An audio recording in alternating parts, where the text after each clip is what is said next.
DCB മീഡിയയുടെ പുതിയൊരു വീഡിയോയിലേക്ക് സ്വാഗതം. ഇന്ന് ജൂൺ 29 ഞായർ. ഇന്നും തുടർന്നു വരുന്ന ദിവസങ്ങളിലും നിങ്ങൾ അറിഞ്ഞിരിക്കേണ്ട പ്രധാന വാർത്താ അപ്ഡേറ്റുകളാണ് ഷെയർ ചെയ്യുന്നത്. ആദ്യത്തെ അറിയിപ്പ്, ന്യൂനപക്ഷ മതവിഭാഗങ്ങളിൽപ്പെടുന്ന വിധവകൾ, വിവാഹബന്ധം വേർപെടുത്തിയവർ, ഉപേക്ഷിക്കപ്പെട്ട സ്ത്രീകൾ തുടങ്ങിയവർക്കുള്ള ഇമ്പിച്ചിബാവ ഭവന പുനരുദ്ധാരണ പദ്ധതിയിൽ അപേക്ഷ ക്ഷണിച്ചിരിക്കുകയാണ്. വീടുകളുടെ അടിസ്ഥാന സൗകര്യം മെച്ചപ്പെടുത്തുന്നതിന് 50,000 രൂപയാണ് ധനസഹായം അനുവദിക്കുന്നത്. വീടിന്റെ വിസ്തീർണം 1200 സ്ക്വയർ ഫീറ്റിൽ കവിയരുത്. അപേക്ഷകർ കുടുംബത്തിലെ ഏക വരുമാനദായകരായിരിക്കണം. BPL, ശാരീരിക മാനസിക വെല്ലുവിളിയുള്ള കുട്ടികളുള്ളവർ, പെൺകുട്ടികൾ മാത്രമുള്ളവർ, മക്കളില്ലാത്തവർ തുടങ്ങിയവർക്ക് മുൻഗണന ലഭിക്കും. സർക്കാർ സ്ഥാപനങ്ങളിൽ നിന്ന് സ്ഥിര വരുമാനമുള്ളവരോ 10 വർഷത്തിനുള്ളിൽ ഭവന നിർമ്മാണത്തിന് സഹായം ലഭിച്ചവരോ ആകരുത് അപേക്ഷകർ. പ്രത്യേകം തയ്യാറാക്കിയ അപേക്ഷയോടൊപ്പം നികുതി സർട്ടിഫിക്കറ്റ്, റേഷൻ കാർഡിന്റെ പകർപ്പ്, വീടിന്റെ വിസ്തീർണം തെളിയിക്കുന്ന സാക്ഷ്യപത്രം, 10 വർഷത്തിനുള്ളിൽ ഭവന പുനരുദ്ധാരണ ആനുകൂല്യം ലഭിച്ചിട്ടില്ലെന്ന സാക്ഷ്യപത്രം എന്നിവ സമർപ്പിക്കണം. അപേക്ഷകൾ കളക്ടറേറ്റിലെ ന്യൂനപക്ഷ സെക്ഷനിൽ നേരിട്ടോ ഡെപ്യൂട്ടി കളക്ടർ ജനറൽ, ജില്ലാ ന്യൂനപക്ഷ ക്ഷേമ സെക്ഷൻ, ജില്ലാ കളക്ടറേറ്റ് എന്ന വിലാസത്തിൽ തപാൽ മുഖേനയോ സമർപ്പിക്കാം. അപേക്ഷാ ഫോം minority.welfare.kerala.gov.in/ എന്ന സൈറ്റിൽ നിന്നും ലഭിക്കും. ജൂലൈ 31 വരെയാണ് അപേക്ഷകൾ വയ്ക്കുവാൻ സാധിക്കുക.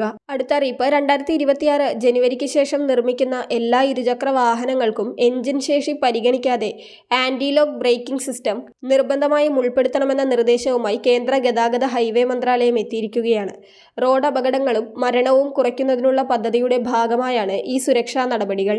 ഇപ്പോൾ നിലവിൽ 125 cc മുകളിലുള്ള ഇരുചക്ര വാഹനങ്ങൾക്ക് മാത്രമാണ് ABS നിർബന്ധം. അതുകൊണ്ട് തന്നെ ഏകദേശം 40% ഇരുചക്ര വാഹനങ്ങളിലും ഈ സുരക്ഷാ സംവിധാനമില്ല. ഡ്രൈവർ അപ്രതീക്ഷിതമായി ശക്തമായി ബ്രേക്ക് അമർത്തുമ്പോൾ ചക്രങ്ങൾ ലോക്കാകുന്നത് തടയുകയും വാഹനം നിയന്ത്രണം നഷ്ടപ്പെടാതിരിക്കാൻ സഹായിക്കുകയുമാണ് ABS ഉപയോഗത്തിലൂടെ സാധ്യമാകുന്നത്.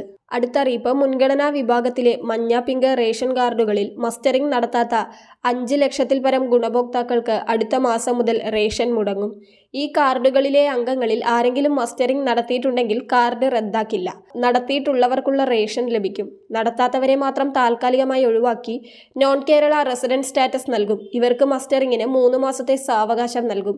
ഇത് സംബന്ധിച്ച് ഭക്ഷ്യ പൊതുവിതരണ കമ്മീഷണർ എല്ലാ ജില്ലാ സപ്ലൈ ഓഫീസർമാർക്കും നിർദ്ദേശം നൽകിയിട്ടുണ്ട്. കേന്ദ്ര സർക്കാർ മസ്റ്ററിംഗിന് അനുവദിച്ച സമയം ഈ മാസം 30 അവസാനിക്കുന്ന സാഹചര്യത്തിലാണ് നടപടി. 3 മാസം സാവകാശം നൽകുമ്പോൾ റേഷനിംഗ് ഇൻസ്പെക്ടർമാരുടെ നേതൃത്വത്തിൽ അന്വേഷണം നടത്തുകയും മസ്റ്ററിംഗ് നടത്താത്തവർക്ക് പ്രത്യേക അറിയിപ്പ് നൽകുകയും ചെയ്യും. തുടർന്ന് നോട്ടീസ് നൽകിയാകും ഒഴിവാക്കുക. നിലവിൽ മസ്റ്ററിംഗ് നടത്തേണ്ട 1,44,90,188 ഗുണഭോക്താക്കളിൽ 96.48% മസ്റ്ററിംഗ് നടത്തിയിട്ടുണ്ട്. അതേസമയം കിടപ്പ് രോഗികൾ, ഗുരുതര രോഗബാധിതർ തുടങ്ങി മസ്റ്ററിംഗ് നടത്താൻ സാധിക്കാത്തവരെ പട്ടികയിൽ ഉൾപ്പെടുത്താൻ സാങ്കേതിക നടപടികൾക്ക് നേതൃത്വം നൽകുന്ന നാഷണൽ ഇൻഫോർമാറ്റിക്സ് സെന്റർ ഹൈദരാബാദിന് സർക്കാർ പ്രത്യേക കത്ത് നൽകും. അടുത്ത അറിയിപ്പ്, കാർഷിക സേവനങ്ങൾ വേഗത്തിലാക്കുവാനും കർഷകർക്ക് ആധാർ അധിഷ്ഠിത യൂണീക്ക് ID കാർഡ് ലഭ്യമാകുന്നതിനും ഡിജിറ്റൽ കർഷക രജിസ്ട്രി നടപ്പാക്കുവാനുള്ള നടപടികൾ കേന്ദ്ര സർക്കാർ തുടങ്ങിക്കഴിഞ്ഞു.